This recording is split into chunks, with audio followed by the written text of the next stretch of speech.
October 6, 1876, an organization was formed called the American Library Association. There were 103 librarians present, 90 men, 13 women, and they created this organization to help libraries throughout the United States and throughout the world, both academic, public, school, and special libraries. This organization maintains what they call a top 10 list of banned books throughout the United States. This list is technically called challenges that are recorded by the Office for Intellectual Freedom.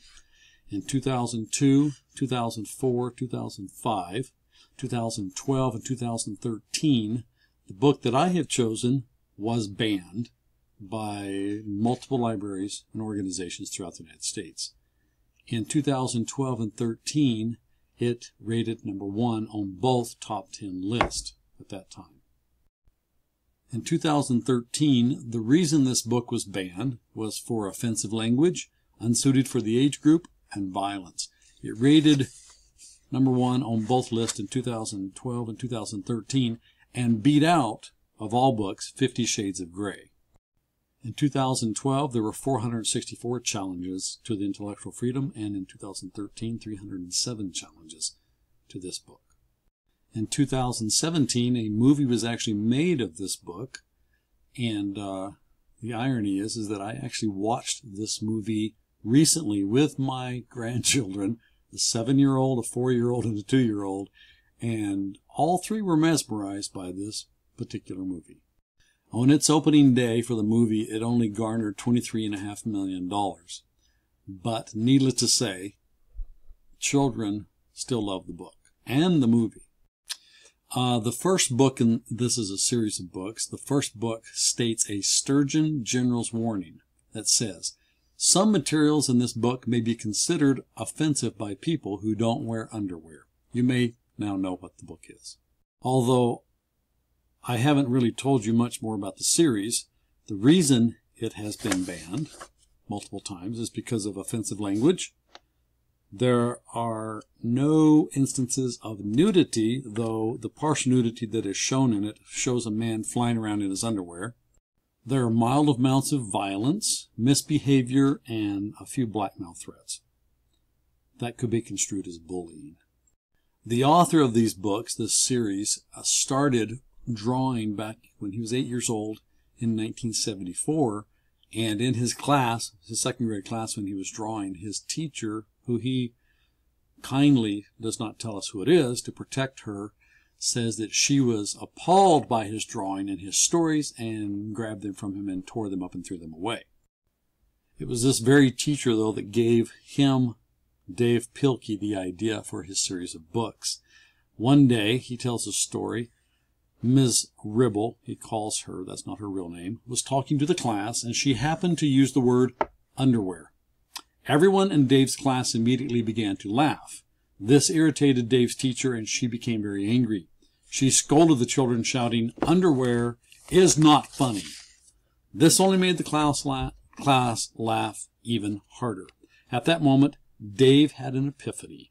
He realized that underwear was a very powerful thing. Just the mere mention of it could make everyone laugh. That day, Dave Pilkey drew his very first drawing of a caped hero named Captain Underpants. His drawing was an immediate hit with the classmates.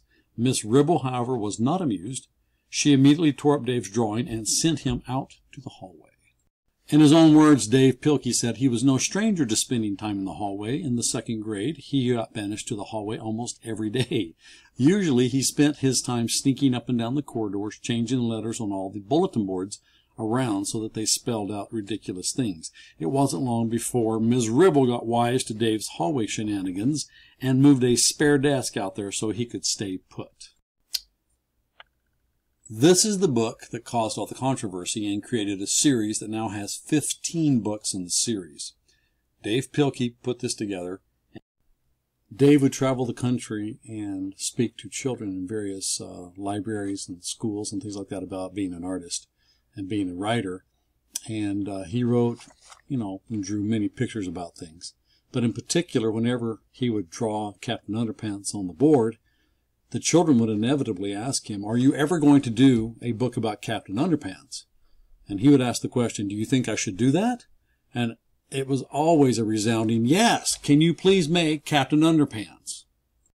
So in 1996, Dave began drawing Captain Underpants. He utilized names of famous people that he knew. George and Harold, who are the two protagonists in the book, come from Curious George and Harold and the Purple Crayon.